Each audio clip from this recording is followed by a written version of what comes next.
our beloved Boss Mike Severa.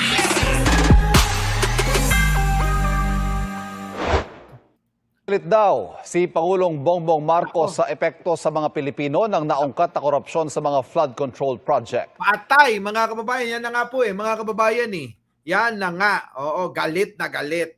Wala na hong iba mga kababayan kundi magalit si Pangulo sapagkat nga mga kababayan dito sa nangyari. Mga kababayan na naku, mga kababayan itong mga flood control at marami pang iba. Kaya nga mga kababayan, ang Pangulo ay walang sasantuhin kahit kamag-anak pa. Oo, paktay na, di ba? Oo, kahit sino ka pa. Oo, kahit sino ka pa daw na magnanakaw ka. Abay, tamaan ka ng kidlat sana, mga kababayan, Oo, eto na, tuloy. Ia-anunsyo daw niya sa mga susunod na araw ang bubuo ng Independent Commission na bubusisi sa mga anomalya. Yan. At walaan niya itong sasantuhin. Nako, walang sasantuhin. Oo, kahit kamag-anak, kahit kaibigan, kahit kapamilya. Putik na yan mga kababayan, lupit ni Pangulo. Bahala kayo dyan, Ito ay eksklusibong pagtutok ni Vicky Morales. Kay Pangulong Bongbong Marcos na nanggaling. Sa susunod na linggo ay aanunsyo na kung sino-sino ang magiging miyembro ng independent body na mag-iimbestiga sa mga flood control project. Wala pang formal name. Pero yun ang binubuo namin. Independent Commission para imbestigahan. Ito nga ang mga lumalabas na anomalya sa mga flood control project. Yung mga personalities, ayoko namang maunahan. Ayan na mga kababayan, napakinggan yung maigi, napakahalaga. Oo, biglang papasok si Tory dyan, mga kababayan, Ang actual na announcement, dahil hindi pa solid talaga, pero malapit na. Nako. 3 ang magiging miyembro ng komisyon. 3 ang magiging miyembro ng komisyon. Isipin yung maigi, At ayon sa Pangulo sa aking eksklusibong one-on-one interview nung Sabado, wala sa mga ito ang magmumula sa gobyerno. Nako, wala ni isa ang magmumula sa gobyerno. Nako, galing talaga ng boss natin, boss. Syempre, pinagkaguluhan nga ngayon yan sa Cambodia, mga kababayan. Pinagkakagulan ng ating mga kababayan ngayon sa Cambodia. At talaga naman, mamaya may magre-report sa atin. Magpapasa ng mga video para updated tayo sa Cambodia. Ngayong gabi mga kababayan, kasalukuyan kasalamuha ni Pangulong Bongbong ang mga kababayan natin sa Cambodia. Ito na. Paano sila maiba po sa mga existing agency like COA, Ombudsman? They're completely separate from government. Nako, yan mga kababayan talagang wala. Iba daw talaga ito.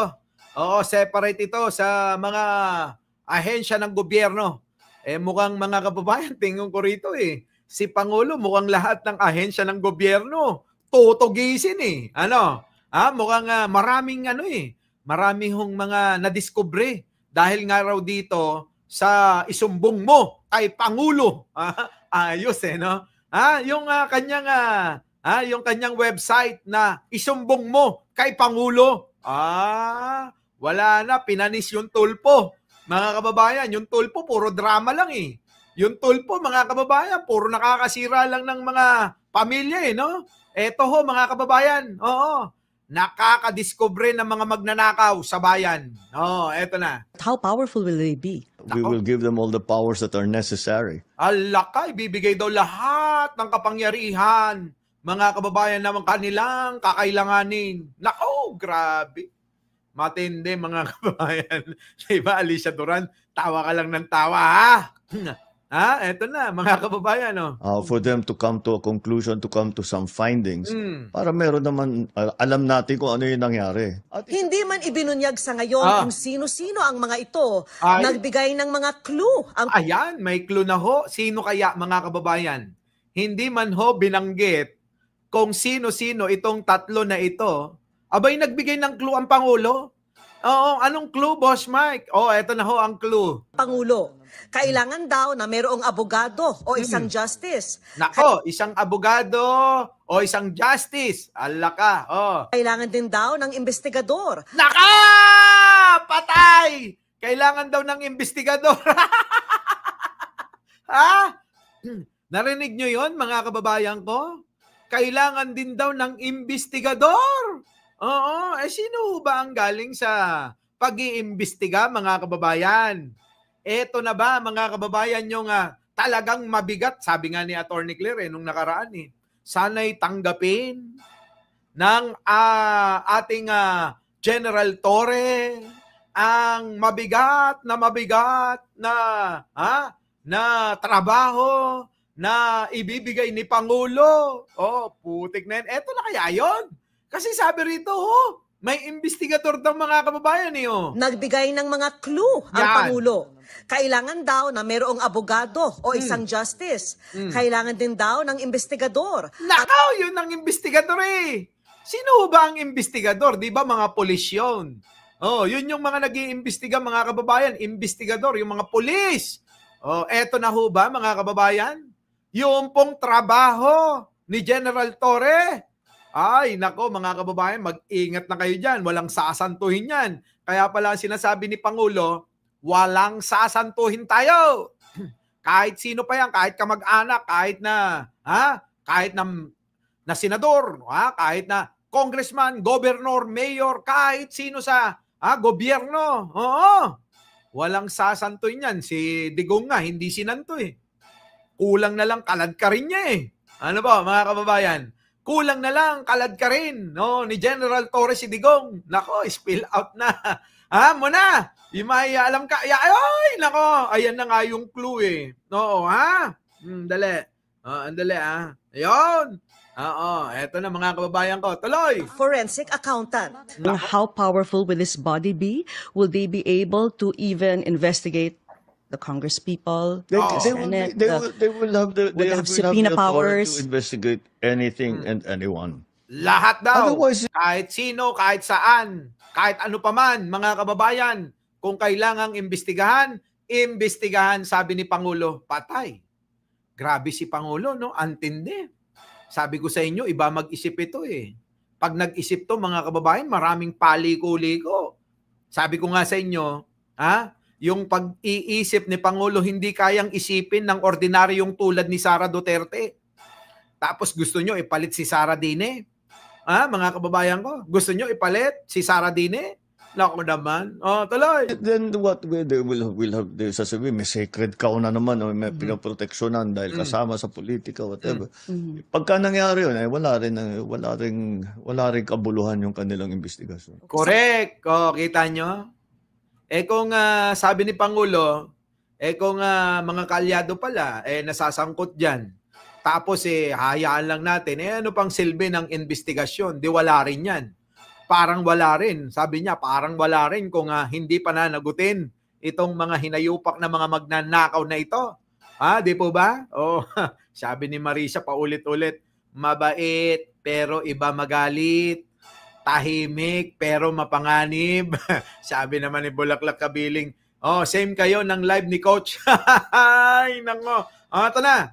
Sabi pa ng Pangulo, maaring hinga ng tulong ng komisyon ang lahat ng ahensya ng gobyerno. Halimbawa sa NBI para sa investigasyon o kaya sa COA para sa impormasyon. Lahat mga kababayan Lahat mga kababayan Oo. Pinapayagan itong komisyon na ito na bumusisi at makipag-ugnayan sa lahat ng sangay ng gobyerno. Ibang klase, talagang makapangyarihan ito. Mga kababayan ko, makapangyarihan ito. Hindi to basta-basta mga kababayan. Eto na. Wala raw sasantuhin kahit pa kaalyado o kaanak.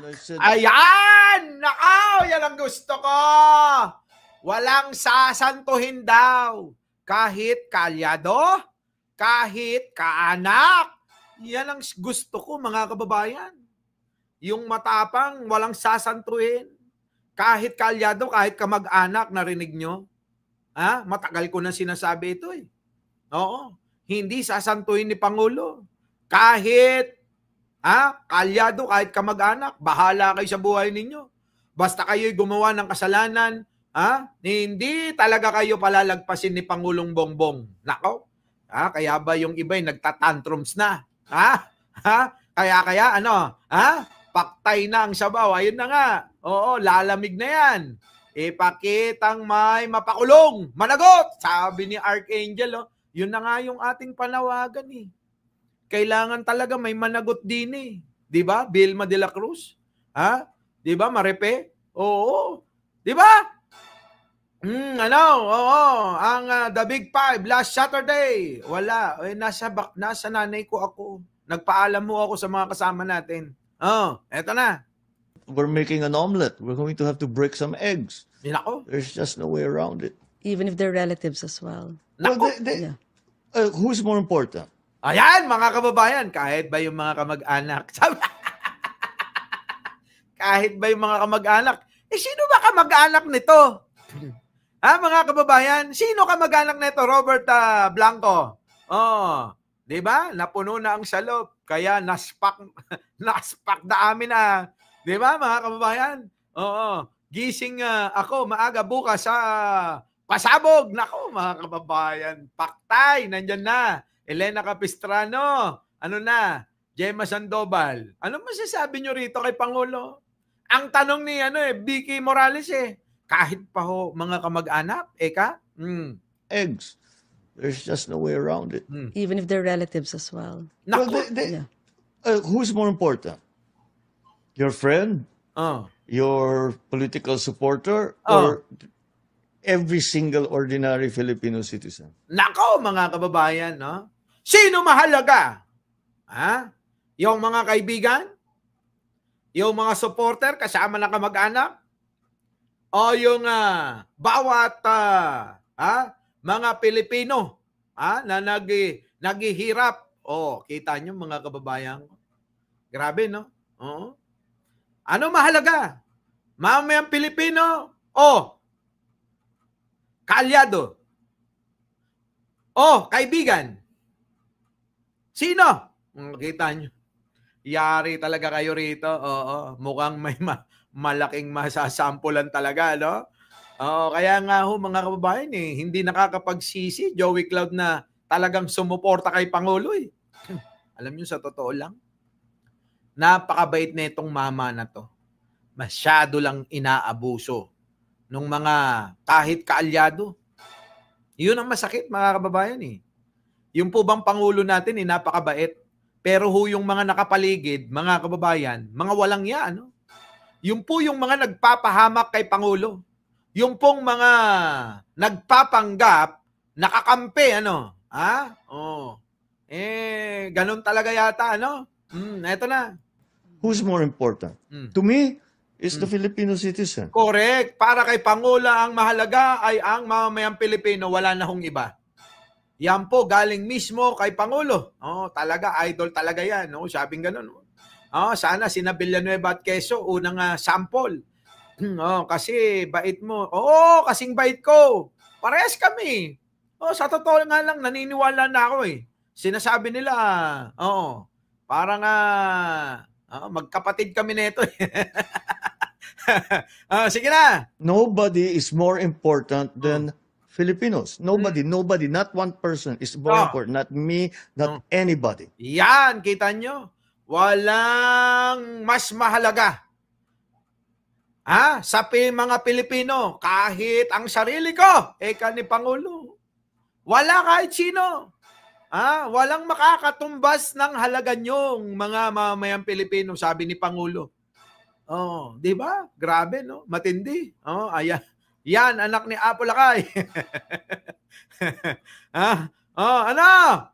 PBBM ang original crush ng bayan. Mike Cervera Marcos. Our beloved Boss Mike.